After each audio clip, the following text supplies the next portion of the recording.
നമസ്കാരം. ഇന്നത്തെ കോക്ടെയിൽ തുടങ്ങുകയാണ്. ഏവർക്കും സ്വാഗതം.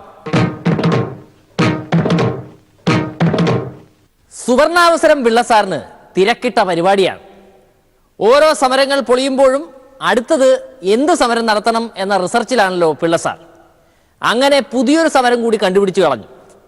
എല്ലാ ജില്ലയിലും ഏകദിന ഉപവാസം. അതിൻ്റെ തിരക്കിലാണ് പിള്ളസാർ.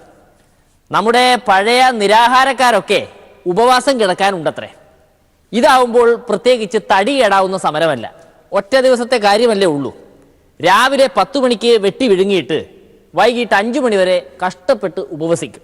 ഭയങ്കര സമരമാണ്. എന്തായാലും വൈകിട്ട് തീരുന്നത് കൊണ്ട് ഈ സമരം വലിയ കുഴപ്പമില്ല. സമരപ്പന്തലിലേക്ക് പിള്ളസാർ എത്താൻ വൈകിയാൽ പോലും പത്രക്കാർ വെറുതെ വിടുന്നില്ലെന്നേ.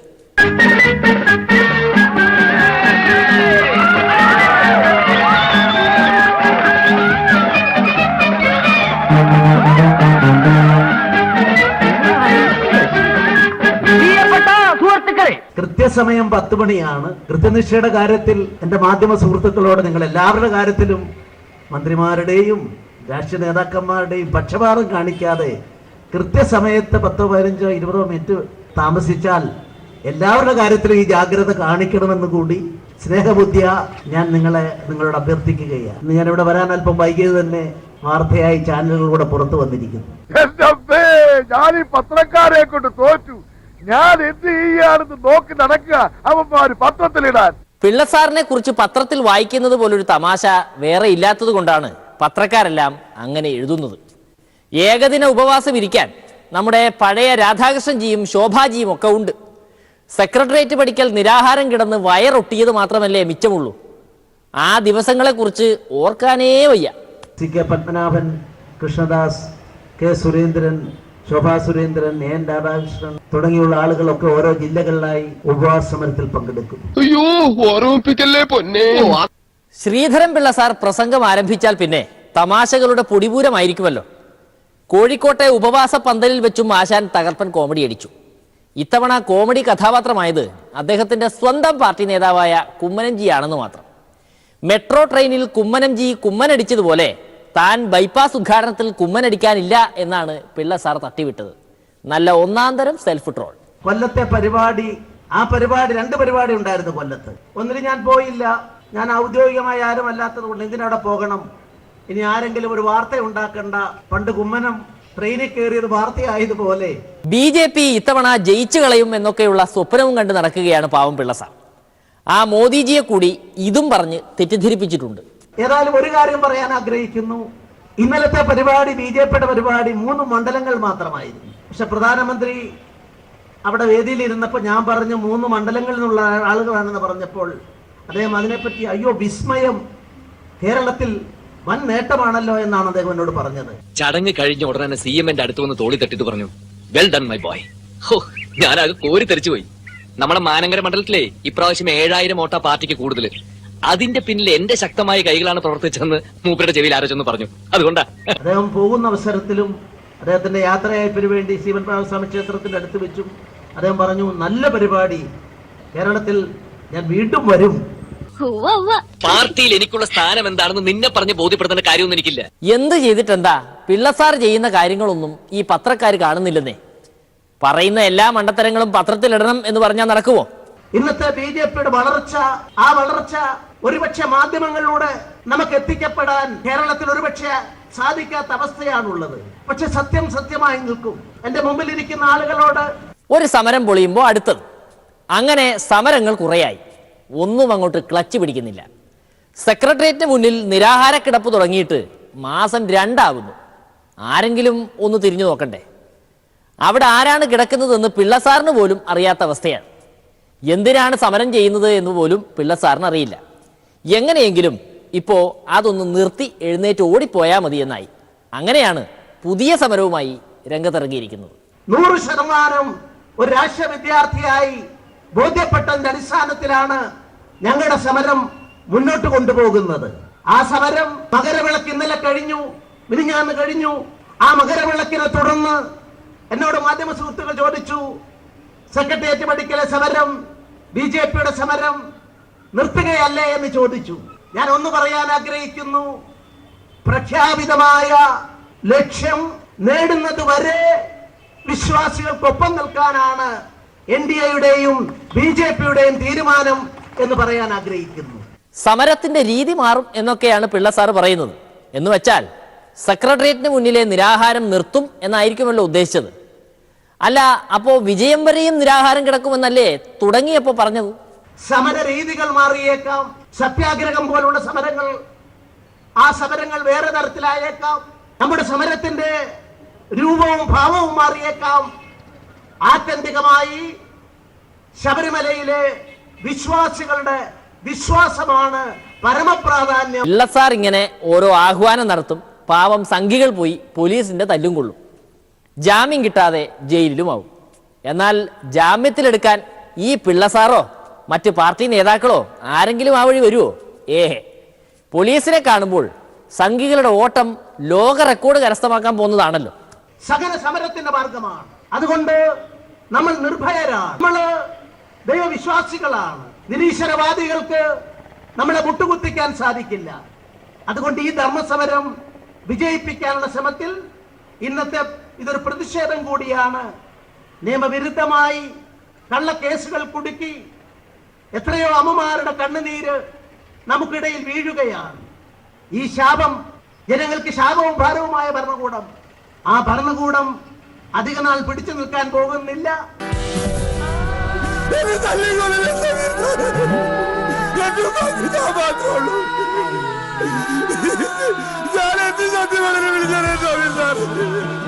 തല്ലിക്കൊല്ലല്ലേ, ഞാനെല്ലാം പറയാം. ഷബീർ സാറേ, എന്നെ കൊല്ലല്ലേ ഷബീർ സാറേ.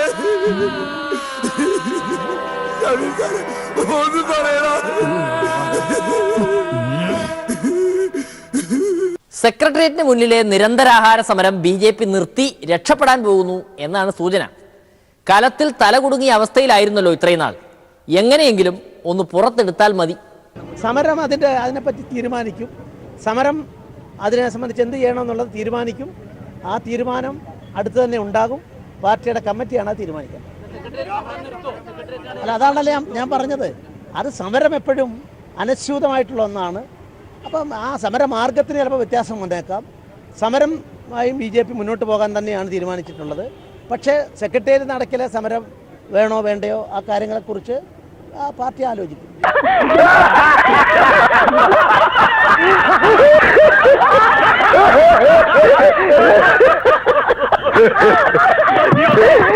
മോദിജിയെ തന്നെ ഇനിയും പ്രധാനമന്ത്രിയായി തെരഞ്ഞെടുക്കണമത്രേ പിള്ള സാറിന്റെ അഭ്യർത്ഥനയാണ്. മോദിജിയെ തന്നെ പ്രധാനമന്ത്രിയാക്കിയാൽ ഭാരതത്തെ 3 കൊല്ലം കൊണ്ട് ലോകശക്തിയാക്കി മാറ്റുമത്രേ. അതാണ് തെരഞ്ഞെടുപ്പ് വാഗ്ദാനം. അല്ല പിള്ള സാറേ, അപ്പൊ നിങ്ങളല്ലേ പറഞ്ഞത് തെരഞ്ഞെടുപ്പ് സമയത്ത് നൽകുന്ന വാഗ്ദാനങ്ങൾ ആരെങ്കിലും വിശ്വാസത്തിൽ എടുക്കുമോ എന്ന്? അപ്പോ ഇതും വിശ്വസിക്കണ്ടല്ലോ അല്ലേ? നമുക്ക് വേണം പോരാ. സെക്രട്ടേറിയറ്റിലെ രാക്ഷസന്മാർ അവിടെയുണ്ട് തിരുവനന്തപുരത്ത്. അവർ കേൾക്കത്തക്കവണ്ണം കൈ ഉയർത്തി ശക്തമായി എല്ലാവരും ഈ പ്രതികരണം അറിയിക്കണം. നമുക്ക് വേണം, നമുക്ക് വേണം, ഇനിയും വേണം, ഇനിയും വേണം, ഇനിയും വേണം, ഇനിയും വേണം, ഇനിയും വേണം, ഇനിയും വേണം, ഇനിയും വേണം, ഇനിയും വേണം, ഇനിയും വേണം, ഇനിയും വേണം, ഇനിയും വേണം, ഇനിയും വേണം, വേണം, വേണം, വേണം, ഇനിയും വേണം, ഇനിയും വേണം, ഇനിയും വേണം, ഇനിയും വേണം, ഇനിയും വേണം, വേണം, വേണം, വേണം, ഇനിയും വേണം. പ്രധാനമന്ത്രി കൊല്ലത്ത് വന്നപ്പോൾ പിള്ള സാർ കരച്ചിലും പിഴിച്ചിലുമായിരുന്നു. കേരളത്തിലെ സംഘികളെ ഇവിടുത്തെ സർക്കാർ 2ാം പൗരന്മാരായി കാണുന്നുവത്രേ. അതിലിപ്പോ ഇത്ര കുറ്റം പറയാൻ പറ്റുമോ? ഏതെങ്കിലും ഒരു സംഘിയെ വീട്ടിൽ കയറ്റാൻ ഒക്കുമോ? അതിന് പ്രധാനമന്ത്രിയോട് സ്കൂൾ കുട്ടികൾ അച്ഛനോട് കരയുന്നത് പോലെ കരഞ്ഞിട്ട് വല്ല കാര്യവുമുണ്ടോ? ഒരു വേർഡ് ഞാൻ എൻ്റെ ബഹുമാനപ്പെട്ട പ്രധാനമന്ത്രിയോട് പറയാൻ ആഗ്രഹിക്കുന്നു. Honourable prime minister G, now in Kerala BJP, Sangha Parivar and sympathizers are considered as second grade citizens, and these communist rulers foisted 30,000 people are under the false cases registered by this government, Pinarayi Vijayan government, And this moment, more than 1,000 people are in jail without committing any offense. മുതലാളി ഞങ്ങൾ 500 മുതലാളി ഞങ്ങളെ രക്ഷിക്കണം മുതലാളി, ഞങ്ങളെ രക്ഷിക്കണം മുതലാളി, ഞങ്ങളെ ഞങ്ങളുടെ കുടുംബത്തെ മുതലാളി രക്ഷിക്കണം രക്ഷിക്കണം മുതലാളി. 500 മുതലാളി ഞങ്ങൾക്ക് ഇനി മുതലാളി മാത്രമേ ഉള്ളൂ മുതലാളി. പ്രധാനമന്ത്രിയോട് പരാതി പറയുന്നതിന്റെ ഉദ്ദേശ്യം എന്താണെന്ന് വെച്ചാൽ കേന്ദ്ര സർക്കാർ കേരളത്തോട് പകരം ചോദിക്കണം എന്നതാണല്ലോ. മോദിജിയും അമിത്ഷാജിയും ഇങ്ങോട്ട് പകരം ചോദിക്കാൻ വരാൻ തുടങ്ങിയിട്ട് കാലം കുറേ ആയി. പക്ഷേ ഒന്നും അങ്ങോട്ട് ഏശുന്നില്ല. Indian constitution, we can't allow. CPM constitution is superseding Indian constitution. We are not agreeing. We are peace-loving people. We are not against anybody. But at the same time, Indian ഭരണഘടനയാണ് വലുതെന്ന് തെളിയിക്കാൻ ഈ മഹാമനുഷ്യന് സാധിക്കും. തെരഞ്ഞെടുപ്പ് കാലമാവുമ്പോൾ പിന്നെ മോദിജി വരുന്ന സ്ഥലത്തിനടുത്ത് നിൽക്കാനേ പറ്റില്ല. തള്ളി തള്ളി നമ്മളെ അങ്ങ് ദൂരെ എത്തിക്കും. കൊല്ലത്തും തള്ളിന് യാതൊരു കുറവും ഉണ്ടായിരുന്നില്ല. ഞാൻ നിങ്ങളോട് ചില ചോദ്യങ്ങൾ ചോദിക്കാൻ ആഗ്രഹിക്കുകയാണ്. കഴിഞ്ഞ 4 വർഷങ്ങൾക്കിടയിൽ ഉണ്ടായിട്ടുള്ള മാറ്റം, ആ മാറ്റം എന്താണ് എന്ന് ഊന്നിപ്പറയാൻ വേണ്ടിയിട്ട്.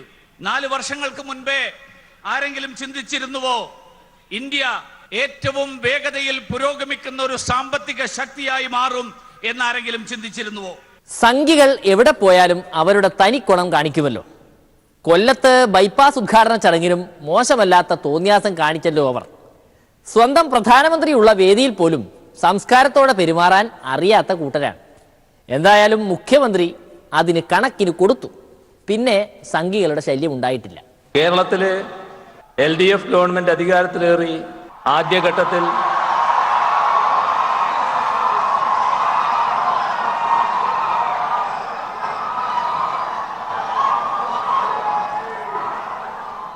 വെറുതെ ശബ്ദം ഉണ്ടാക്കാൻ കുറെ ആളുണ്ട് തോന്നുന്നല്ലേ? വെറുതെ ശബ്ദം ഉണ്ടാക്കാതിരിക്കുന്നതാണല്ലേ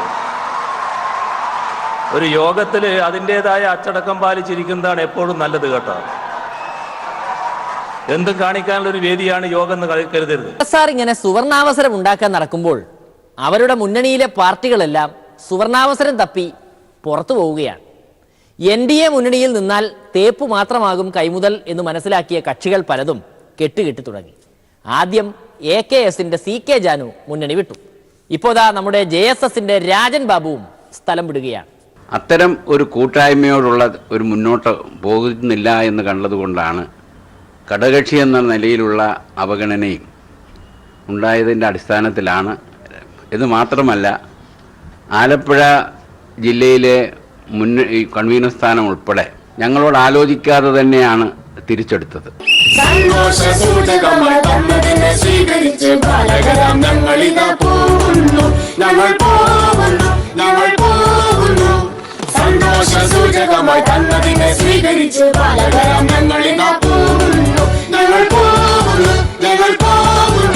അത് ചെറിയ ഘടകകക്ഷികളുടെ കീഴിൽ വലിയ ഘടകകക്ഷികൾക്ക് പ്രവർത്തിക്കുന്നതിന് ബുദ്ധിമുട്ടുണ്ടായതുകൊണ്ടാണ് ഞങ്ങൾ ആലപ്പുഴയിലെ കൺവീനർ സ്ഥാനം തിരിച്ചെടുത്തത് എന്നാണ് പറഞ്ഞിരിക്കുന്നത്. അപ്പോൾ ആ രീതിയിലുള്ള ഒരു മനോഭാവമാണെങ്കിൽ ഘടകകക്ഷികളെ സംബന്ധിച്ചിടത്തോളം വേണ്ടത്ര പരിഗണന ലഭിക്കുന്നില്ല എന്നുള്ളത് കൊണ്ടാണ് ഈ മുന്നണിയിൽ നിന്നും വിടുന്നത്.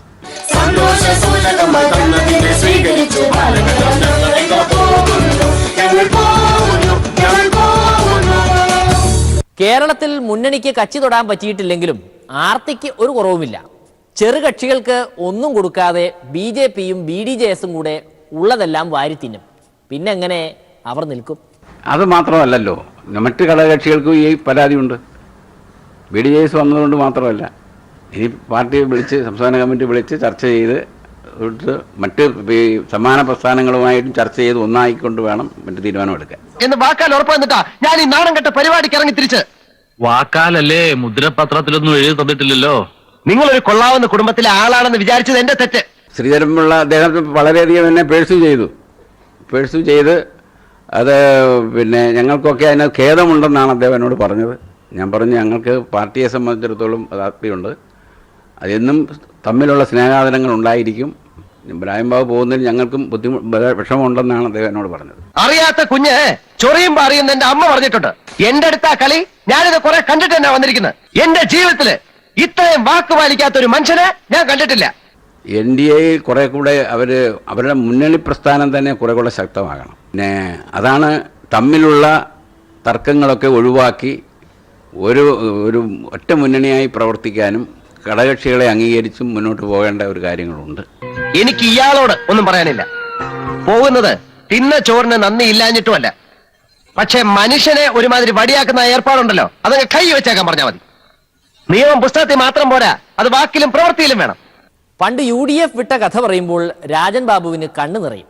ഒരു നിർവാഹവുമില്ലാതെ പാർട്ടി പട്ടിണിയിലായി പോകും എന്ന് മനസ്സിലായപ്പോഴാണത്രേ UDF വിട്ട് NDAയിൽ ചേർന്നത്. അതിപ്പോ ഇങ്ങനെയുമായി. അതല്ലേ ഞാൻ പറഞ്ഞില്ലേ, UDFൽ നിന്ന് ഞാൻ മാറുന്നത് ഞാൻ കാലുമാറി NDAയിലേക്ക് പോയതല്ല. എന്നെ സഹകരിപ്പിക്കണ്ട എന്ന് അന്നത്തെ KPCC പ്രസിഡന്റ് പറഞ്ഞതുകൊണ്ട് ഞങ്ങൾക്ക് ഒരു രാഷ്ട്രീയ പാർട്ടി എന്നുള്ള നിലയിൽ നിലനിൽപ്പ് പ്രധാനമായിട്ട് വന്നു. ആ സാഹചര്യത്തിൽ അല്ല ഒരു മുന്നണിയിൽ നിന്നപ്പോൾ ആ മുന്നണിയെ വഞ്ചിച്ചുകൊണ്ടോ അല്ലെങ്കിൽ കാരണമില്ലാതെയോ കാലുമാറിപ്പോയതല്ല. എന്നെ സഹകരിപ്പിക്കാതിരുന്നത് കൊണ്ട് ആണ് ഒരു പാർട്ടിയുടെ നിലനിൽപ്പിന് വേണ്ടി ഒരു നിലപാടെടുക്കേണ്ടി വന്നു.